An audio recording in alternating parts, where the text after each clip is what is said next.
Imagine a prophet shaping a bird out of lifeless clay, breathing into it and watching it take flight. Now, place that image next to the searing, blood-stained sands of a battlefield where men are cut down in their prime.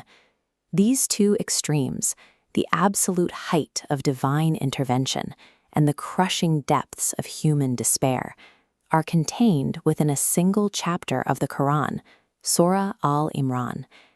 It presents a difficult question. If God can easily bend the laws of reality to protect his prophets, why would he allow his most devoted followers to be surrounded, slaughtered, and pushed to the brink of losing their faith entirely? To understand this, we have to look back to the ancient era of Jerusalem. Here, the wife of Imran was expecting a child. She made a vow, dedicating her unborn baby entirely to the service of God, freeing the child from all worldly obligations. That child was Maryam. In a time when girls were not typically given to the sanctuary, she was placed under the guardianship of the Prophet Zakariya, spending her days deep in devotion. Zakariya began noticing something unusual. Whenever he visited her chamber, he found fresh fruits that were entirely out of season. When he asked where they came from, Maryam replied that they were from God, who provides without measure. Zakariya was an old man. His hair was white, and his wife was barren. But seeing God bypass the laws of nature for Maryam gave him hope. He prayed silently for an heir, and soon after, angels brought him the news of a son, Yahya. The sequence of miracles escalated as Maryam grew older. Angels delivered a message that she had been chosen to bear a child named Isa. When she asked how this was possible without a man touching her, the answer was absolute. God simply says, "Kun," be, and it is. Through the lineage of Imran, biology and earthly physics step aside.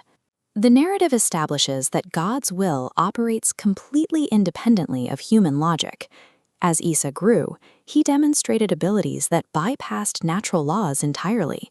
He healed lepers, restored sight to the blind, and commanded the dead to rise from their graves. Yet despite witnessing these clear, undeniable proofs, his opponents schemed against him. The religious elite of the time laid out a physical plot to have him assassinated. In response to their political maneuvering, God executed a different plan. The Quran states, "Wa makaru wa makarallah." They plotted, and God planned. Before their trap could close, God raised Isa alive to the heavens, leaving his enemies grasping at empty air. When human arrogance attempts to kill a divine command, physical weapons fail. God's protection over his decree is complete. Centuries later, that exact theological debate arrived at the doorstep of the Prophet Muhammad in Medina, carried by a massive delegation of Christians from the city of Najran. Their argument relied on biology. If Isa had no human father, he must logically be the literal son of God. They demanded the Muslims accept this conclusion. In response, Surah Al-Imran laid out the counterargument, which we can see illustrated in this balance diagram. On one side, we have Isa. On the other, Adam. The Quran balances them perfectly, stating that Isa's creation is no different than Adam's.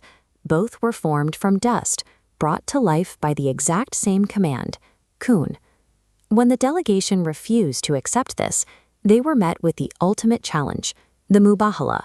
Both sides were instructed to gather their families, stand together, and invoke God's direct curse upon whoever was lying. Faced with the reality of that challenge, the delegation retreated. The ideological battle over Isa's nature was over.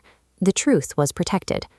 But for the early Muslims, their greatest test would not be debated with words. It would be fought with swords. The test arrived beneath the red rocks of Mount Uhud. Following overwhelming victory at Badr, the Muslim army felt invincible. Recognizing this danger, the Prophet placed 50 archers on a specific hill. His orders were absolute: never abandon your post, even if birds snatch bodies. As the battle began, the Muslims took the upper hand. The enemy forces broke and retreated. Seeing the enemy flee, the archers on the hill assumed the battle was won. Ignoring their commander's desperate shouts, they scrambled down to collect the spoils of war. This tactical map shows exactly what happened next. With the defensive line on the hill broken, Khalid bin Walid led his cavalry in a sweeping arc, flanking the Muslims from behind and trapping them in a deadly encirclement. Chaos erupted. The Muslim ranks fractured. And then a terrifying shout pierced the noise of the battlefield. The Prophet Muhammad has been killed. There was no miracle of Kun waiting to save them here. A direct command was disobeyed, and the brutal reality of warfare extracted its toll in blood. Hearing that their prophet was dead, some of the most battle-hardened companions lost all hope. Their swords slipped from their hands into the dirt, and they fell to their knees, weeping, seeing no reason to fight. It was here that Surah Al-Imran delivered its sharpest rebuke. The verses cut through the despair, asking a piercing question. Muhammad is only a messenger. Many messengers have passed before him. If he dies or is killed, will you turn back on your heels? The prophet was severely injured, his tooth broken. The legendary warrior Hamza was killed. But hearing that the prophet was still alive sparked a massive resurgence.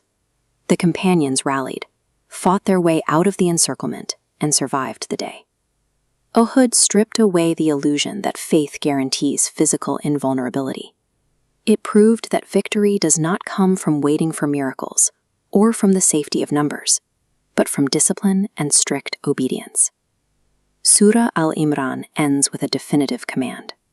Hold firmly to the rope of Allah and do not divide. The miracles of Jerusalem established God's absolute power, but the trials of Uhud forged a resilient faith, demanding obedience even when the miracles stop and the sky grows dark.